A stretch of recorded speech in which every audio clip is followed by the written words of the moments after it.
18 61 162 या चार संख्या प्रमाणात आहे, तर एकच्या जागी कोणती समान संख्या येईल?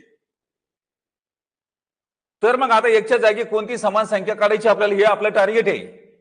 तर 18 x म्हणजे काय सांगा, 18/x बरोबर. x 162 म्हणजे काय सांगा, x/162 भागेला x आहे तर काय होईल, गुणिला x भागेला 162 आहे तर काय होईल, गुणिला 162. x गुणिला x म्हणजे काय सांगा, x चा वर्ग. त्याच्यानंतर सांगा काय करायचं सांगितलं तुम्हाला, फोड करायची, त्याच्यात एक वर्ग संख्या शोधायची.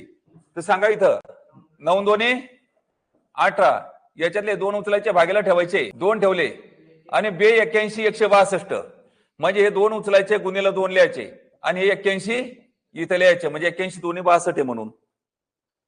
तर हे आता कोणाचे तरी वर्ग आहे, यानं वर्गमूळामध्ये लिहा.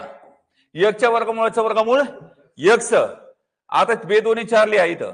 9चं वर्गमूळ 3, 4चं वर्गमूळ 2, 81चं वर्गमूळ 9, 9 2 18 आणि 18 त्रिक 54. म्हणून x बरोबर किती सांगा,